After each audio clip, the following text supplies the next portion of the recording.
O que me traz à tribuna hoje é um requerimento de nossa autoria, de número 234, que já fizemos a leitura, né, na íntegra, mas que se refere à necessidade de uma atenção especial para o Plano Safra 2022-2023. Eu não sei se todos têm o domínio da importância, da relevância do Plano Safra a cada ano para o nosso país. Então, o Plano Safra ele é planejado agora para startar a partir de agosto de 2022 até julho de 2023. Então, é o que vai depender da nossa próxima safra de verão, digamos assim, e a safrinha do outro ano.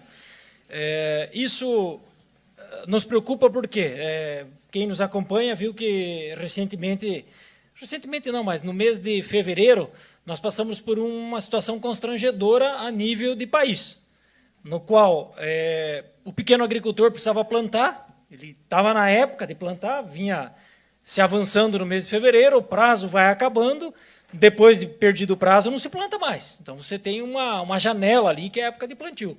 E simplesmente o governo federal acabou o recurso. Então não tinha mais recurso para o custeio. E o custeio, desde 2006, ele é feito através do PRONAF, que é o Programa Nacional da Agricultura Familiar, a 4,5% ao ano.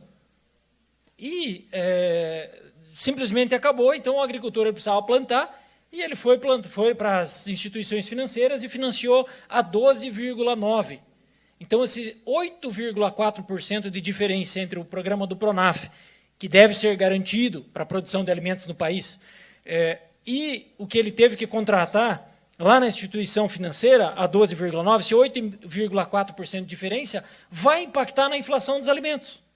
Nós vivemos momentos difíceis do ponto de vista de inflação e por isso que nós devemos fazer ações políticas que garantam preços acessíveis, que garantam condição do pequeno agricultor, de todos os agricultores, mas em especial aqui a nossa realidade Marechal Cândido Rondon, mais do que 80% são definidos como pequenos agricultores, agricultores familiares que têm menos de até 4 módulos fiscais, enfim.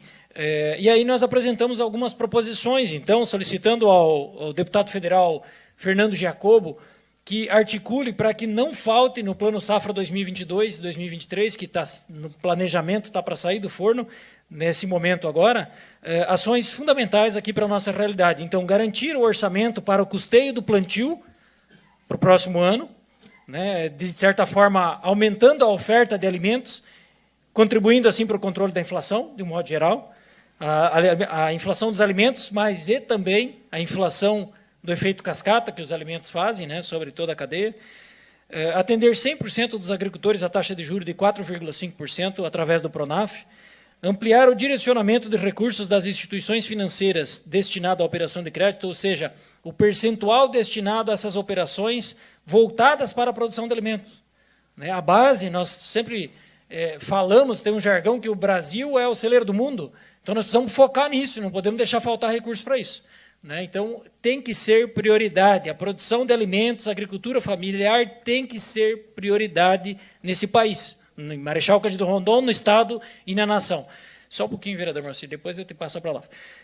Na sequência, ampliar o direcionamento de recursos das instituições financeiras, que eu acabei de ler, garantir recursos para o seguro agrícola, garantir recursos para o seguro agrícola e garantir celeridade.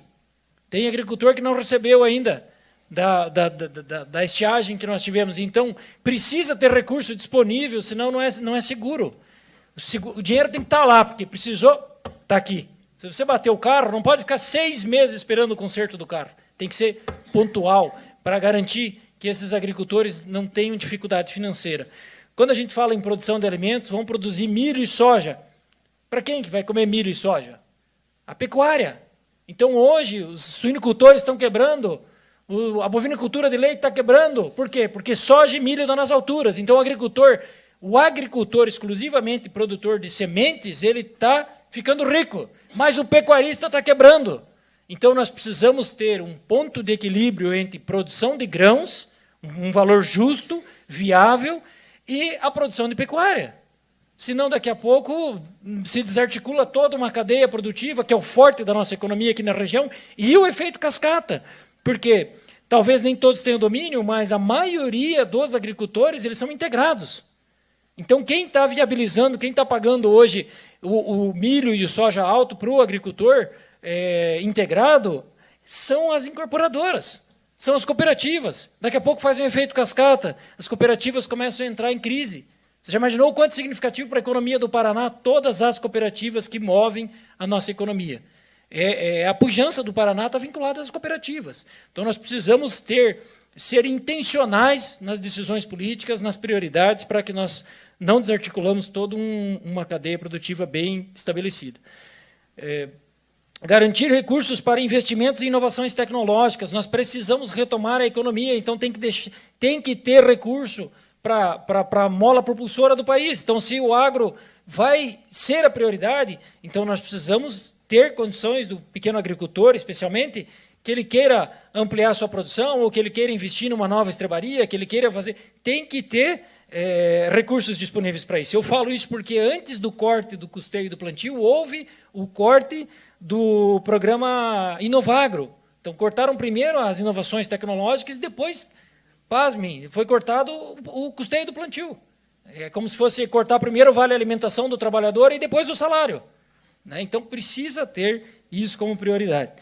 Então, basicamente, eram essas as colocações, mas é importante que a gente se engaje, defenda. A gente tem visto aí nas mídias, de um modo geral, o Jornal Presente, Rádio Difusora, Aqui Agora, Portal Rondon, a dificuldade vivenciada e manifestada pelos agricultores de Marechal Cândido Rondon e do entorno.